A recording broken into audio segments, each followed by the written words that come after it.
Welcome to The B Word, a women's lifestyle podcast. I'm your host, Katie Ploss. I'm a school psychologist, women's wellness coach, a doula, and the founder of BU, a women's wellness community. I created The B Word to share my stories, knowledge, and training to help you navigate the everyday challenges of being a woman. We discuss everything from navigating dating and relationships, parenting, building a career, to just finding what you're passionate about and figure out who you are meant to be. At The B Word, we aim to destigmatize mental health challenges, grow, heal, and empower you to be your most authentic self. Let's dive into today's episode. I am so excited to have Lisa McGrath here on the podcast today. Lisa is an opportunity mindset coach with years of experience cultivating relationships and guiding people through their personal growth to reach new levels of satisfaction in their work and relationships.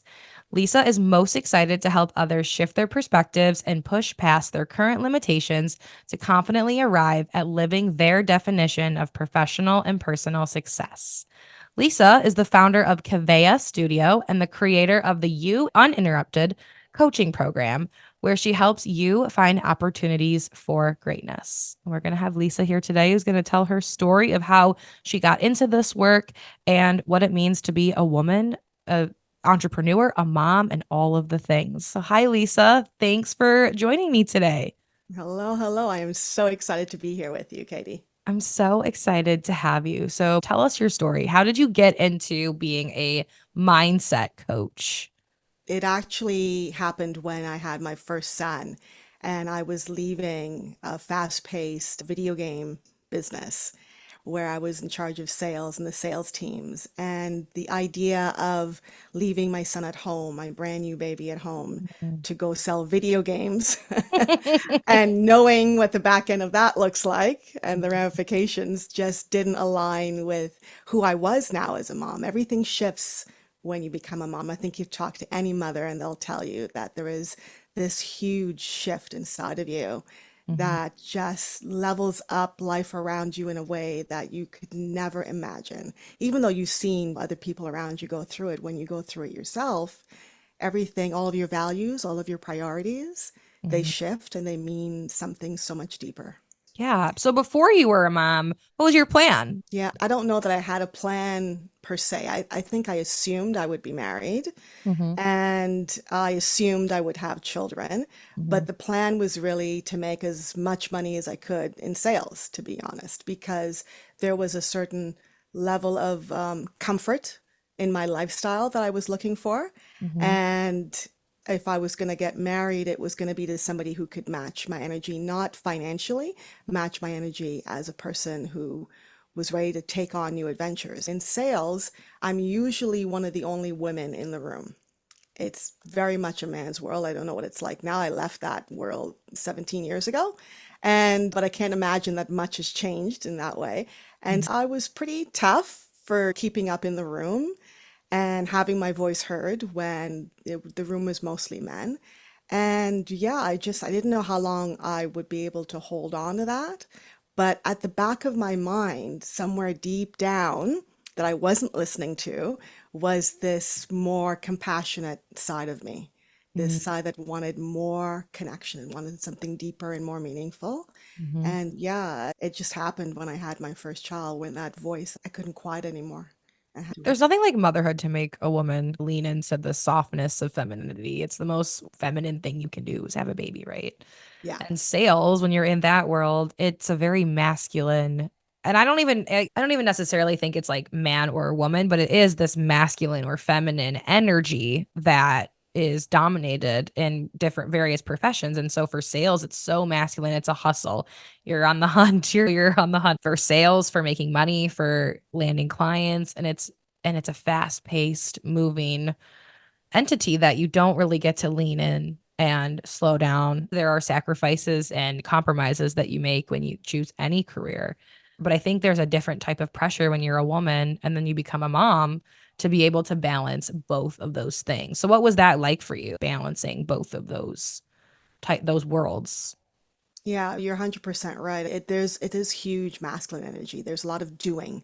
Mm-hmm. and not a lot of receiving except for the check at the end of the day. But what you Right. had to do to get that check is something that, you may or may not be proud of. Right. And my secret sauce in sales was that I was a woman and that there was softness that I could lean into.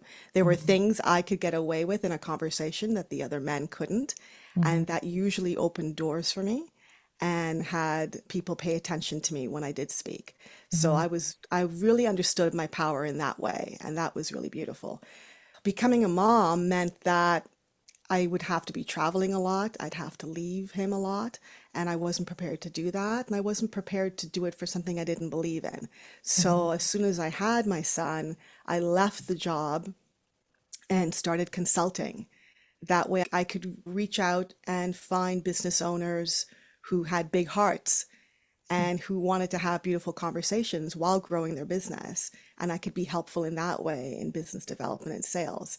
And so that balance was what kept me feeling proud of what I could do as a mom, as Mm-hmm. well as feeling proud of how I earned that check. The truth is, my husband has had a great check coming in. Mm-hmm. And so, me having to work, I was very privileged that I didn't have to. Like, we had food on the table, roof over our heads, that sort of thing, but it was a part of me that needed to. I had so much value to offer that I just had to find a vehicle to do that that allowed me to still put him down for naps. My son, put him down for naps and Yeah. when take him to the park. And so there were times when I could lean into that. I also learned to paint during that time. So it was a Awesome. beautiful time of finding balance in my life to Yeah. see what it is that I wanted to lean into and take that time for myself and not feel rushed to accommodate someone else's opinion of what I should be able to do with my Yeah. time and myself. Yeah. And like you said, too, when you become a mom, it just changes everything. It changes your perspective. It changes the way you see yourself, the way you see the world. And when you're having to balance or be in a position or a job or a role that really doesn't at all support that huge change in your life, it's really difficult to maintain that. But also, and I think where you sounds like you hit your stride was that you were in a job where you could still hold on to those pieces of you that not necessarily you were before you were a mom, but that are outside of who you are as a mom. Because I think on the other side, women also that don't have a job or they don't have another hobby or friendships or whatever, they just get lost in that one piece of who they are. And being a mom is a huge piece of who you are if you have children, but I think a lot of women get depressed and they feel really isolated in that too. And so it is this precious balancing act, juggling act that we have to do when we have children. And so Yeah. I think it's really nice to hear about somebody that was able to do it. I think a lot of women, especially women I know that have kids under 2, you're like very much in the thick of it. And to hear stories or to hear people's experiences where it's possible to maintain a sense of self and be a mom, I think is really important. Yeah, I 100%. I know quite a few women in my personal friend circle who are going through very depressed times. Mhm. And we had our kids a long time ago. Our kids are now teenagers. Mhm. But because they never leaned into anything outside motherhood, Mhm. once the kids no longer needed them to change the diapers and to be fed, there was no that huge need, and the kids were off to school doing their own thing. They had nothing else to do. There was no way to express other parts of them, and they felt like they'd lost touch with those other parts of them. And Mhm. therefore, are those parts even still valid? Are they still valued? What do Mhm. I do with that? I'm starting from scratch. I've been out of the game so long, but Mhm. not realizing that the game is what you decide it's going to be Mhm. and that you don't have to go back to being the person you were pre-children. You Right. can do a nice deep dive into yourself and find what it is that's filling you now. Because Yeah. after all those years, so much has changed within you. You've evolved without realizing it. And it's time to pause and look at that and see, Mhm. okay, I still have loads of value. How can I participate and what would fill me to do so? And I think the truth is you become a better mom when you do that work. Especially now, like you said, you have teenagers and the main task of the developing teenage brain is to figure out who they are and how they fit in the world. And so if you're a mom that doesn't know how you fit in your family, how you fit within yourself, it's going to be really hard to facilitate the development of your teenage young adult children who are trying to figure out where they fit. in this big, grand, complex, scary world. And so I think that's also important too. If you're a mom and you're like, I don't know who I am, but I don't really want to engage in this work. If you don't do it for you, you do it in the pursuit of being a better mom. I really believe that. I think we're better parents when we know who we are. Yeah, 100% true. I also see now that not the same friends who are depressed, but the ones who are struggling with their teens, it's because they are pouring so much of themselves into controlling the teen's life Mm, because they don't have other distractions that are healthy for them to dig into. And so they pour everything in, and what they're doing is they're suffocating their kids. mm-hmm, So my relationship with my boys, I've got two boys, it was an earned level of trust mm, because I've scaffolded them through certain struggles, but I've always maintained a really open conversation with them. And I've let them see me struggle. And when I've got a horrible story in my head about where they've been and who they're hanging out with, I tell them the story that's in my head. And I said, look, I don't need to control the situation. I just need you to be a little bit empathetic about what I'm going through when I don't understand what's going on with you. mm-hmm, And so it's been an earned relationship, I would say, with my children. It's not something that I just expect from them. mm-hmm. It's something that I feel that I've had to work for. And I'm seeing the beauty of that now. Not to say that everything's peaches and roses. We still Right. have Of course. butting heads. They're teenagers. They're going through their sour stage, especially Mm, the little one right now. mm-hmm, But still, there is this beautiful thread that holds us together that has love and respect wrapped around it tightly. mm-hmm. And I lean so deep into that with them.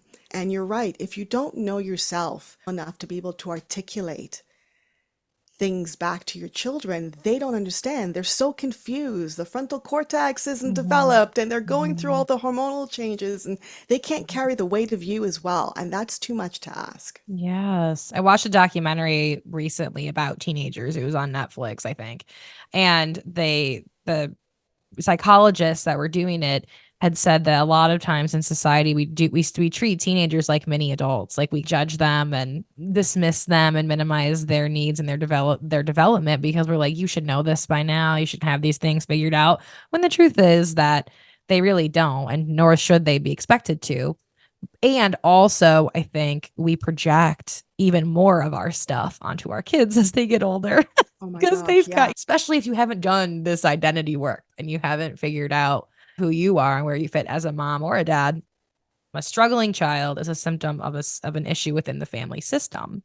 And so when parents just throw kids in therapy or they dismiss their teenager or whatever, they're really dismissing the symptom within the whole system. It's a collective issue. It's a collective challenge to overcome together. And I think I like what you said about how you're all threaded together through this mutual respect and the bonds and the connections that you have grown over their lifetime. But I think a lot of people don't see it that way. And then on top of it, when you're balancing, like trying to figure out what you're passionate about, what your career is going to be, and you're just trying to get through the damn day, it's like really hard to have some of these really high level mindset work type of thoughts. So, how did you get into this work? From you were working in sales, then you went into consulting, and you did that for quite a while. What was the next shift and what motivated the next shift for you? Yeah. Yeah. So after consulting, I actually launched my own business to help people launch their business. Mm-hmm. And during that, you if you own a business already, that you wear 17 different hats Mm-hmm. to run it. And so people have a great idea. They want to get into the entrepreneur world, not realizing what it actually takes to do that, to be that person. And it's a shift of the person themselves to be able to pull off a business. And so, as much as there was strategy, there was a ton of supporting the clients with mindset work, with becoming an entrepreneur, actually embodying this new version of themselves. And because of my work for myself and for my family, it was really important that when we worked with clients, that they understood that they weren't just designing the business, they were designing a very important part of their life that was going to touch the other parts of their life. And Mm-hmm. so they had to holistically come and look at this whole thing so that they could find their own version of balance. What does that really mean? Where is the impact for your spouse? Where is the impact for your children? Where is the impact for your wallet? How can you level up? And so when COVID hit and things slowed down, I realized that was more the conversation I wanted to have, Mm. less about the strategy of the business and more about the strategy of how it is you're going to design your life to support you. And Mhm. where could you lean into the things, the resources you already have around you? How could you be more honest about what it is that you need? All these sorts of things that people don't often think about. You run into strategy mode and let's just fix it and let's just do Mhm. this, but you don't take the time to get quiet to find out what do you actually need. Mhm. And once you figure that out, well then even from that, what do you actually want? And so the need is just, it's again, it's the roof over your head and food on the table. What do you want though? Like when you get up, what do you want your life to be? And a Mhm. lot of people cannot answer that question when I ask them. And Yeah. that is telling of where we are. We're so scattered and we're so busy serving everybody else but ourselves that Yeah. it's a problem. And I'm sure you have seen this time and time again.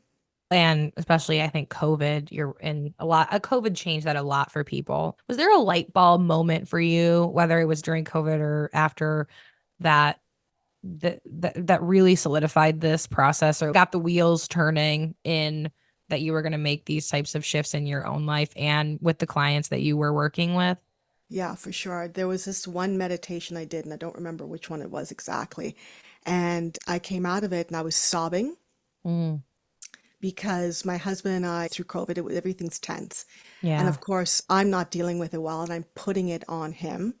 And Mhm. I come out of this meditation and I realize I'm the damn problem, Mm, that I'm not dealing with what I'm going through, and I'm being really mean. mhm. And I came out, and at the time that I came out of the meditation, he came downstairs and I just looked at him and I just said, I'm so sorry. Mm, And I owned everything I needed to. mhm. And that gave me wings Mhm. to expand, wings to be free, Mhm. and wings to be able to realize I have the power to free myself from whatever is keeping me trapped, which Mhm. means it's all in my head Right. and it's all in my heart. And if I can figure this out, then it's worth going deeper. And so I did. I expanded my research, I expanded my knowledge, I expanded taking ownership of things. And then I realized that there are a lot of people around me who are stuck in this cycle and Mm, thinking that it's something outside of them, where mm, they put the blame temporarily makes them feel good, but long term is not the answer. And that's when I decided, yeah, this is the work. This is what I want yeah. to talk about. Yeah, and ownership and accountability, responsibility, integrity, those are like my favorite Yes, me too. words, things to work through because they're so powerful. And I think so many people are afraid of taking ownership, of peeking under the hood of their brain and seeing where they are contributing to their own suffering and their own pain. Because, and I think really it comes down to if I see that, what does it mean about me? Yes. And if these things are true about me, what does that mean about my value and my worth? What does that mean about my relationships? What does that mean? Am I lovable? Am I deserving? It asks all these really deep questions that can sometimes really poke at some really deep old wounds that haven't been opened or looked at since you were a child. And mindset work, and what I like about mindset work versus, and I've done both. I've done tons of therapy, I've done tons of coaching. But what I like about it is with coaching and mindset is that yes, the things that happened to you in your past or the things that kind of contributed to this fear of wanting to look at yourself or not wanting to be seen is important to have some general awareness, but to focus on what now. I know that this is true about me, but what now? How can I create change in my life moving forward? I think is so powerful because half the battle is becoming aware. But once you become aware, and that's where sometimes I felt that I like hit a dead end in therapy was like, okay, what do I do with this awareness, this like new level of consciousness now? And that is the beauty of mindset work is that you start to do something with it, something tangible. And I had similar types of realizations during COVID, I think, because we just had no more distractions. We couldn't keep spinning on the hamster wheel that we were all living in. It's funny. I was just thinking the other day, like, I think a lot of people are getting back on the sad hamster wheel like 4 years later. Yeah. But for those that have these huge awakenings during COVID. You're just never the same. Ever. Never. And it was a forced pause. Yeah.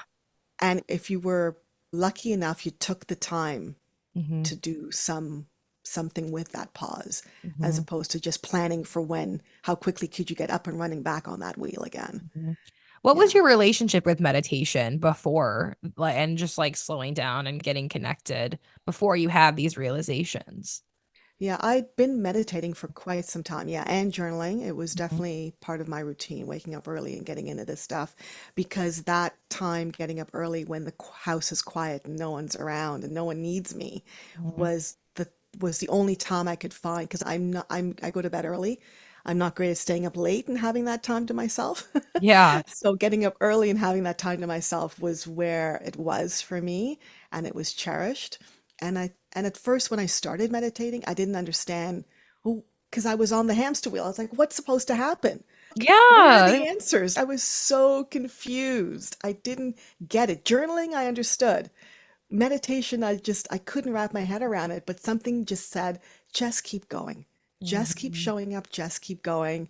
And eventually the benefits came, the rewards came, the settling down, the realization. The truth is what came, actually. The truth Yes. is what came to me. And it can't come from the outside. You've just got to go still. It's already inside of you, as you well know.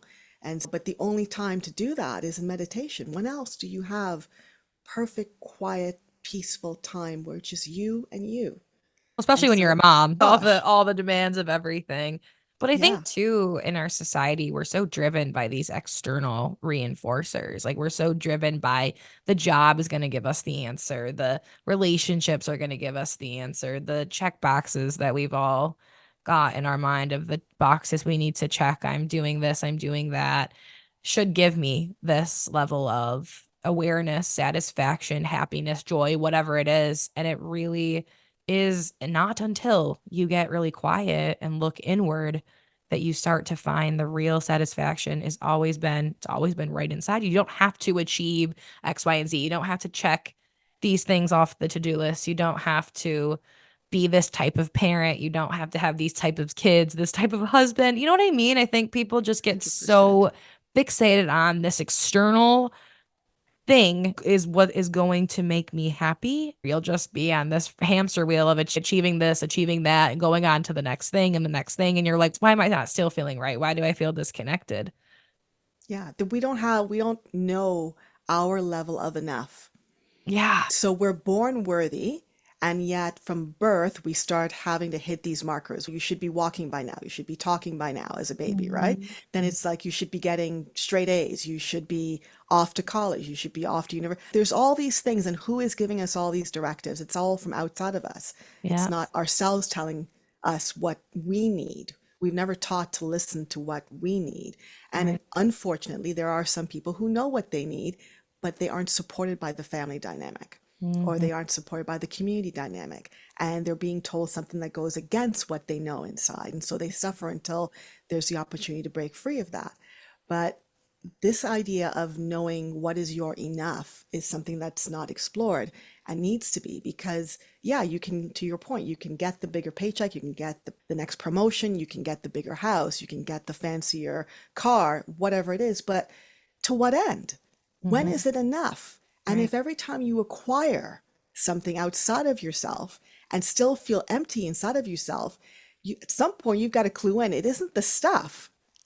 It isn't these fancy experiences that you get to brag about. Right. It's the internal stuff that you're not, that's the deep work you aren't doing. And that's why you haven't been able to reach these levels of joy and freedom and peace of mind that you see, that seem some other people seem to have.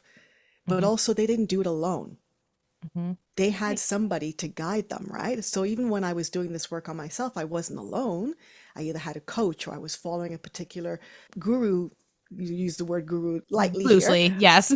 but somebody who knew A something healer. about something. Yes, a healer. Thank you. That's a much better word. Knew something that I didn't know, that I was desperate to learn, because I Yeah. was desperate only because I Right. wanted out of the chains of everything that was around me, that was pulling on me, that was telling me who I had to be. Right. Instead of, I wanted to be free of that so that I could look inside and figure out who I needed to be for me to be happy. And so when you had this realization during COVID, what happened after that? Like, how did things start to shift for you?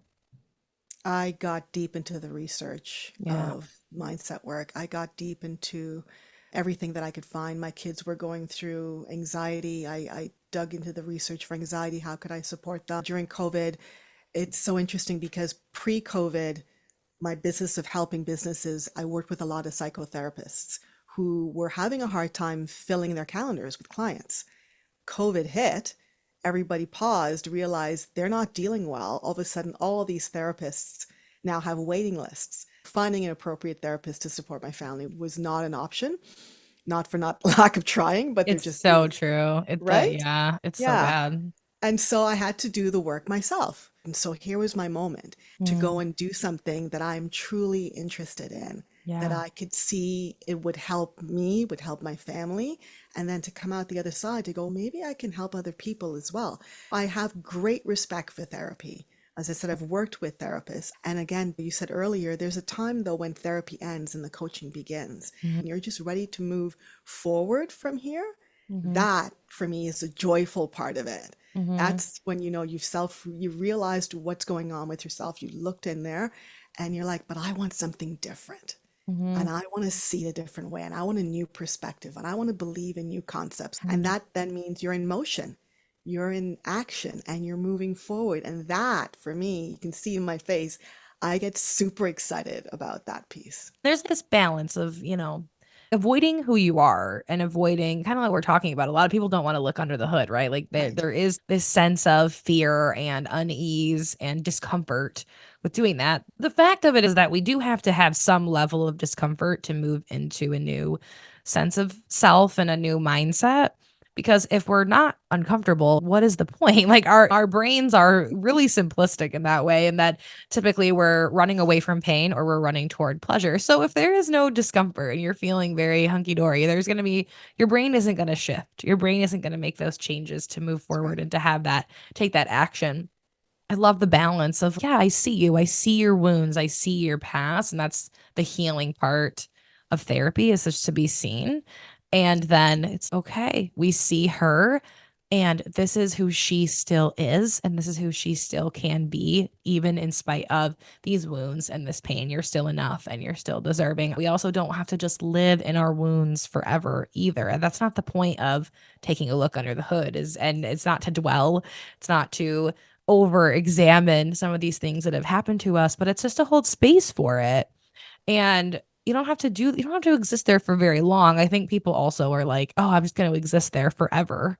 And it's like, if your therapist is having you exist there forever, then that's like a nudge to see someone new, try a different approach because you can move on to the next phase of healing. And that really is taking actionable change in your mindset and your lifestyle and there's so many ways of doing that, whether it's therapy, coaching, meditation, journaling. Usually it's applying multiple of those approaches into one, right? It's not just doing one thing. It's not just showing up for a coaching call. It's not just sitting on the couch of a therapist's office. It's not just putting pen to paper. That's where you start a lot of the time. But I think too, a lot of people get caught up in, oh, I'm doing it. I'm checking the box. Why don't I feel better?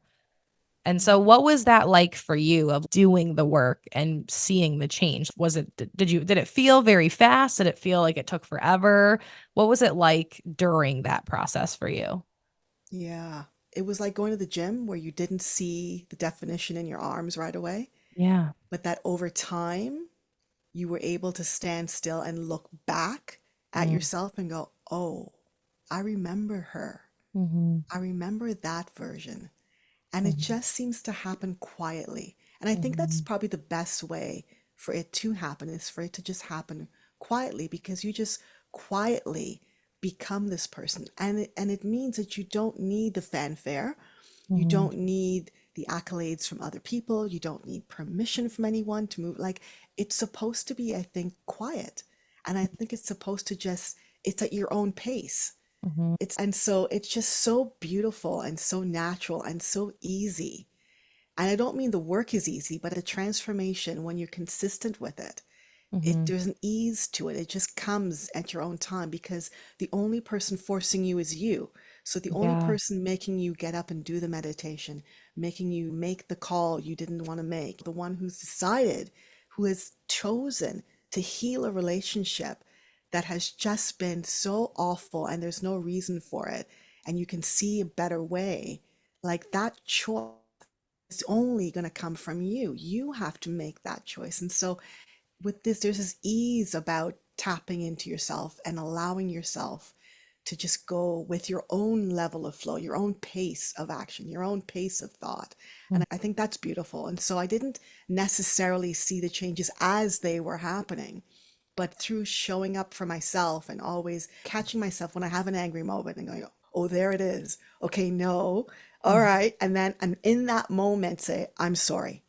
That's just old stuff coming out because I need to go to the bathroom, or I need a Snickers bar, or I need the Yeah, water. that lizard Yeah. brain, like I have a need that needs to be fulfilled. But I also was thinking as you were talking, when what you had mentioned with that we've always been guided by these external forces, like even as babies, like we have to meet Yes. these certain milestones. And I think what was the most healing part of coaching for me was a lot of the coaching sessions when I was going through all my stuff there was a ton of resistance. Like I was almost arguing with my coach and she was like, I can't deal with you. And we would laugh about it, but I had a lot of resistance and I was questioning a lot of things. I was questioning a lot of things about myself and I would question a lot of things during the process. And it was very, and I'm not the easiest client to work with. And my therapist, my coach could tell you that. I have a lot of resistance, and every time I would get to these sessions, my coach would give me permission. I don't have anything new to offer you from the last time that we talked about this and the time before we talked about this same thing. Nothing has changed except your mindset. So I'm offering you the same thing. When you want to come back and coach through this again, I'm going to offer you the same thing over and over again until your brain decides to do something different or to approach the situation differently. But I felt like for so many years that I was on a timeline that I had to do that by a certain point in time. Or if I didn't click after one session or two sessions or three sessions, that there was something wrong with me or that I wasn't doing the work right. When really I didn't know that. At the time, it was really frustrating to go through that and feel like I was up hitting a wall, but really I was chiseling my resistance. And then once I turned around a year later and I'm like, oh my God, I am totally different. And I think too, that's where people they give up sometimes on this mindset work because it doesn't feel like it in the moment. It feels really uncomfortable. There feels like a lot of resistance. It feels like it's not working a lot of the Yeah. time. But once 100%. you turn around, you're like, oh my God, I have made so much growth. Yeah.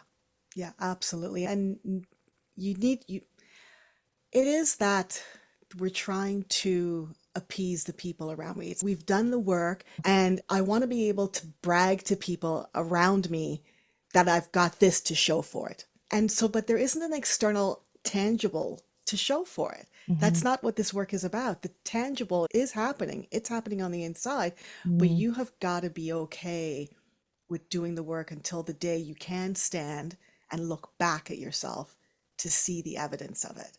Mhm. And so I remember when I was going through this work, someone who had known me for quite some time, an older version of Lisa, Mhm.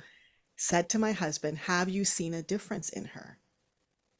And he looked at me, and it was so gradual that he had to think back to who I was at the time that I knew those people, when we first knew those people. Mhm. And then he was like, yeah, come to think of it, there is a big difference. But Mhm. that's the beautiful, easy evolution of it, is that it isn't in your face, it isn't screaming for attention, it just is.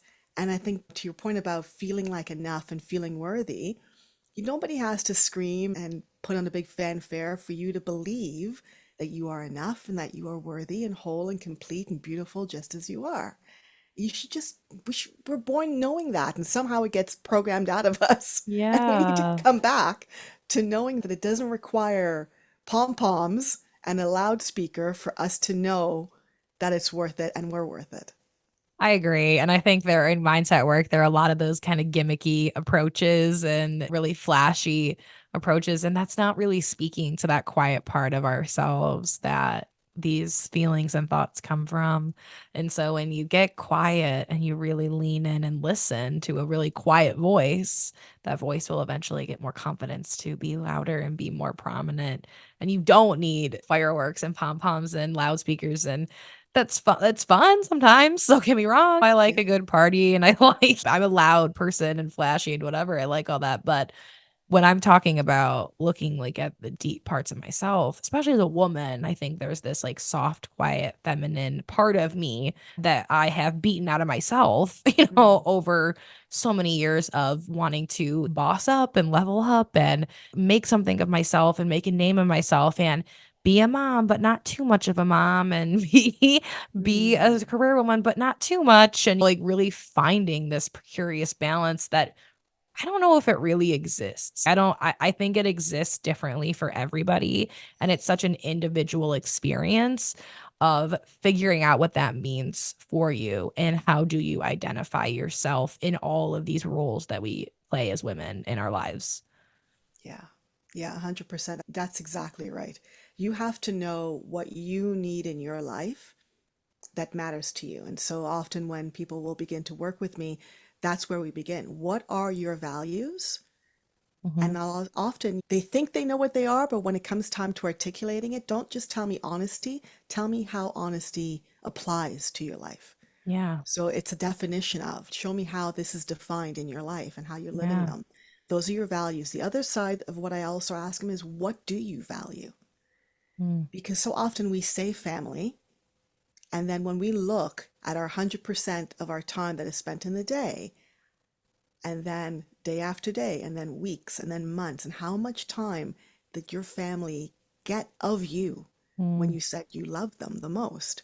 Mhm. And so we've really got to look at ourselves, pay attention to our own needs, really understand ourselves so you can start making choices that are aligned with what is the version of you that you really want to be.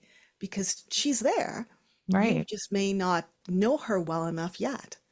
And isn't that interesting? You're not talking to a 13-year-old, you're talking to a full grown woman, Mhm. and she doesn't quite know who she is yet. So you start to explore that with looking at values and how she might be spending her time. What else do you start to not prod, but prompt and start to look at other than that? Values, time, what else? Her responsibilities, where does Mhm. she often place them? There's responsible for and there's responsible to. And Mm. often we get the two confused. And so you might be responsible for putting food on the table, but you're not responsible to making your child need to eat that broccoli. Ooh, I Maybe like there's some, you this. understand what I'm saying? So there is a difference between responsible for and responsible to. And so we often burn out as moms, especially thinking that we have to carry all the responsibilities for everyone. Mhm. And we don't. We have to provide opportunities for people to be responsible for themselves. So you Mhm. teach your child how to cross the street safely. When they're out there on their own, you can't be there. You've got to be able to release that. You've got to know that Right. you did enough to prepare them for that because they are now responsible for themselves, Right. right? Your Right. response became well before that. Now you've got to release it. You're responsible to yourself to make sure that you are setting a great example for your kids of how to take care of yourself, how Right. to put your needs first, how to make sure your plate is full and with all the things on it that it needs so that you are satisfied. Because otherwise, they see a mom who's a hypocrite who tells Yeah. them to do this, that, and the other, but and the child absorbs everything. So it's very confusing. This child is so confused now because mom says to do this and this, and I see her doing that and that. And Mhm. I don't understand which part of mom do I follow? Right. And then that erodes the trust. Right. How do I trust what she's coming at me with this when I see her doing that? And so Mhm. you've got to, self-trust is a big piece that we talk about as well, because we break our word to ourselves all the time. And if we had a friend who broke her word to us the same way, we would not be friends anymore. And Mhm. so there's a small part of you that is saying, hey, I don't really trust you to take care of me. You need Right. to go talk to Katie because she's going to tell you how to take care. Like you start looking for voices outside of yourself to tell you what is right for you, what you need. And we know that people's opinion are often fleeting.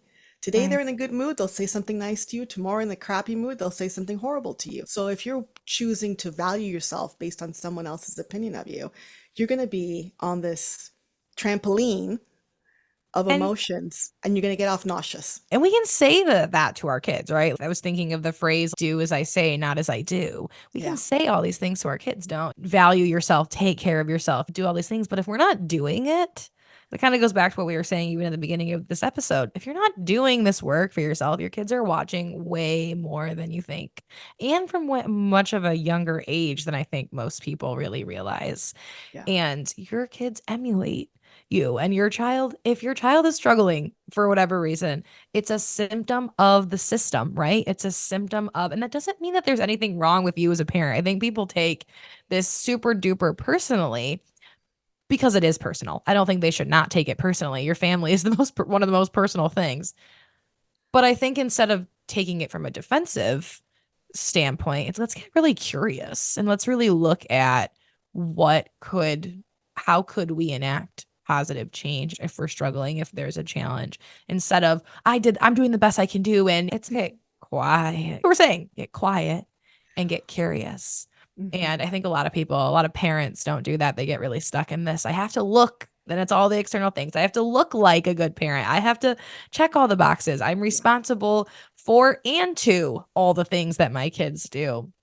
that's right. And I think once you let some of that go and you feel empowered and you're inherently empowering your kids, they're going to do more of these things. And that's the beauty of like when you engage in this mindset where the whole family system benefits from it. Yeah, 100%. And curiosity is something that is big in my world. That all of a sudden, oh my gosh, there's this piece of drama happening over here. And it's okay, don't dive into the drama. That's like a pit.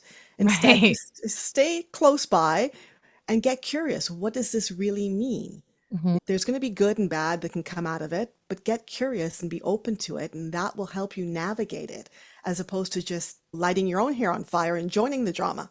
Like, And I think too, when I talk to parents about validating their children, and a lot of people get misguided of they have to agree with their kids. Like they have to get on the merry-go-round or they have to like really jump into the experience that's going on in the family in order to really understand it.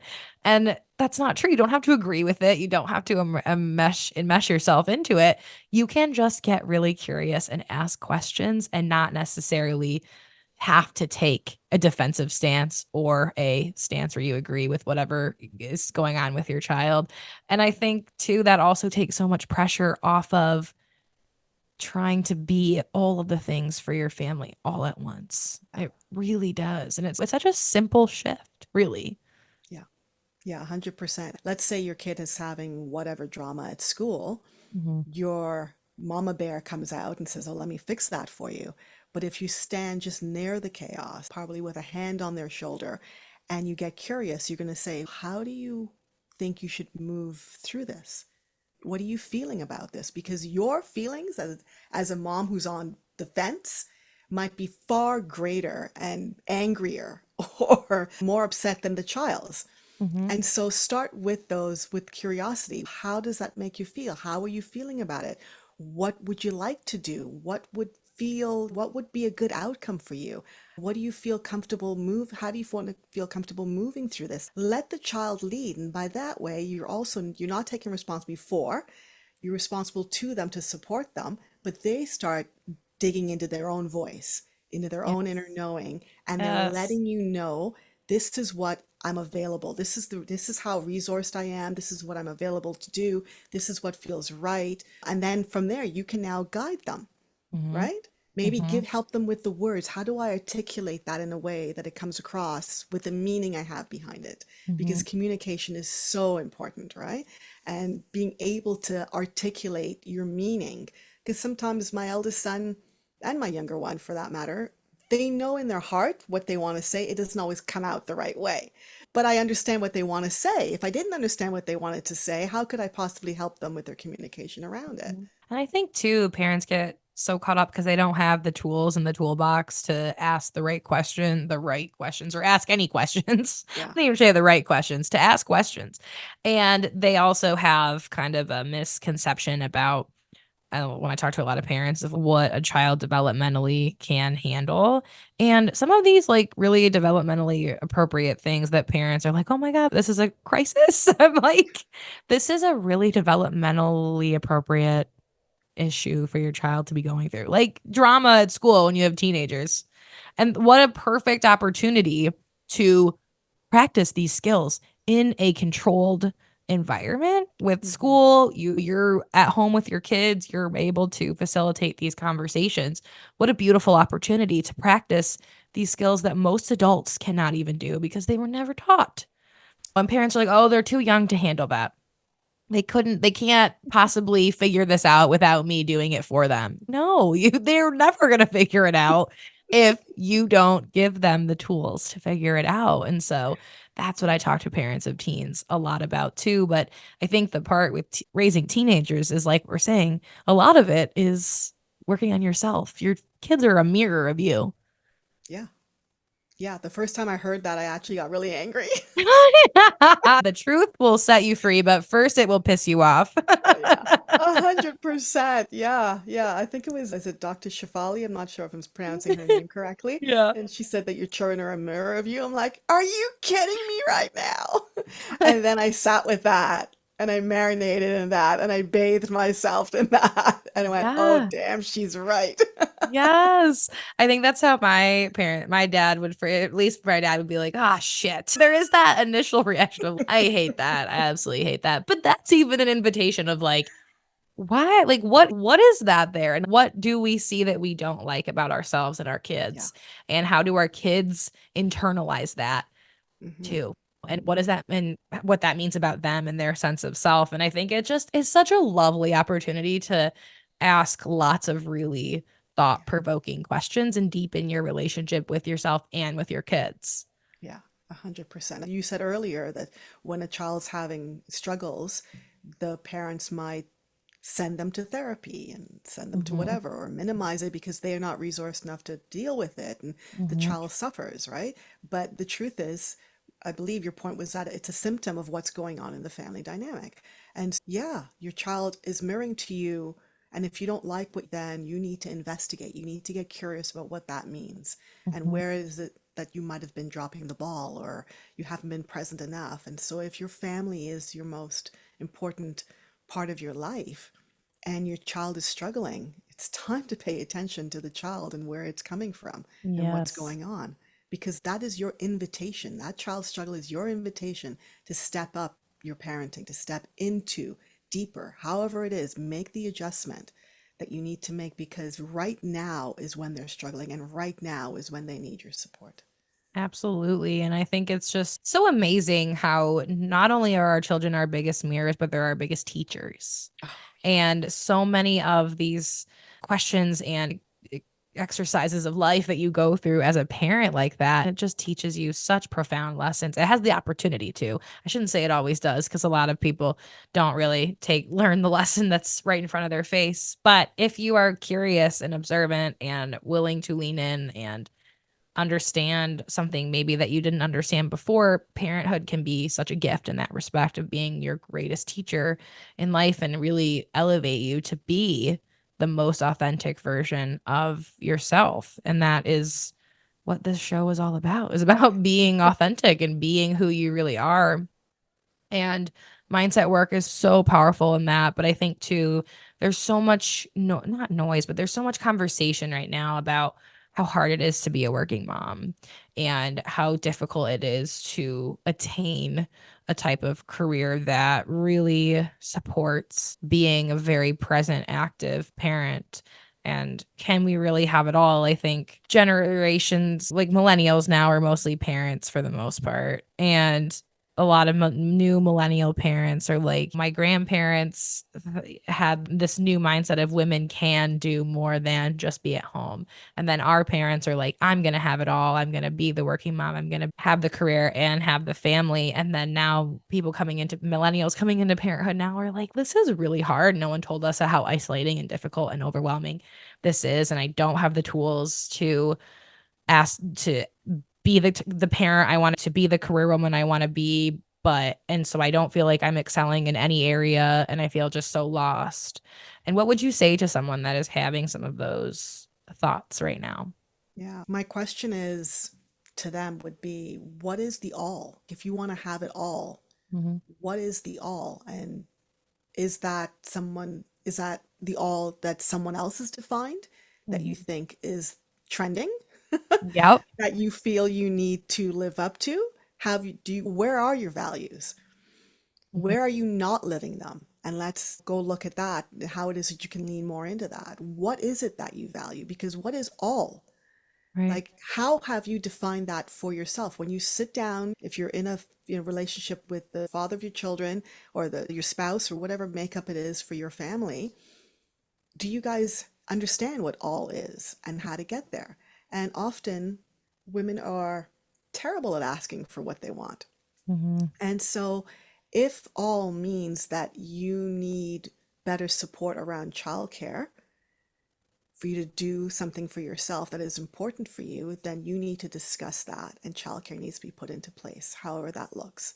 Mm-hmm. And that whether that means that your spouse is stepping up or it's paid, but you need to figure out, you need to make that happen for yourself, but not asking for it, you'll never get it. And so when you look at all, look at what is the all really, and why does it matter? Mm-hmm. Does it matter because it really matters to you? This is something you're deeply passionate about and want to go for? Or is this something that everyone else is expecting of you? Mm-hmm. And the people who are really doing well, who are successfully running a business or really climbing up that ladder and have the children and have the marriage and seems to have all the things, they're not doing it alone. They have help. And so they have the help. They have asked for the help. They have defined the help. They understand what that means. They understand all of it. And so if you don't understand your situation and you haven't, and therefore you don't understand your needs and how you need to be supported, how can you even ask for it? So it Right. still comes back to the inner work, doesn't it? To Yes, understand. always. Yes.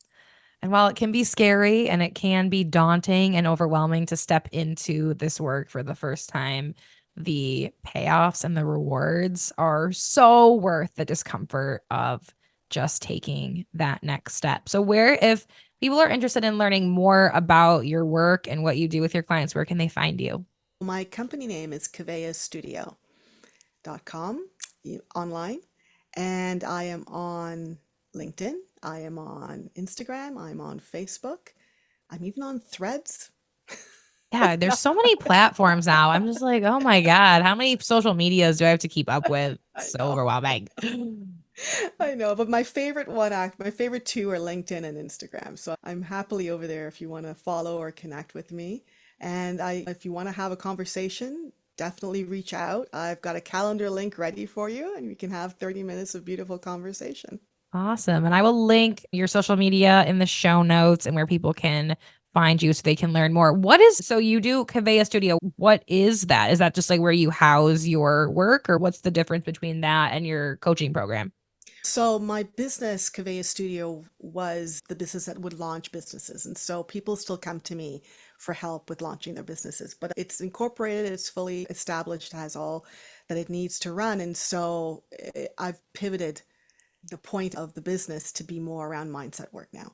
So Awesome. yes, I can still take your business from idea to launch, but that isn't the main point of what I get up and I'm excited to do anymore. It's more around the mindset work. And so Kaveya Studio is there. And it's interesting because the word Kaveya is an old word for sort of the stadium seating Okay. and looking at a stage. And Yes. so the idea was that we would connect you with your audience. And so for me, it still holds true because in the mindset work, I'm connecting you back to yourself. There Mm, you are on stage performing, but who do you really want to be when you step on stage? And so mm. I still think it's relevant. And so I've kept the name and I love it.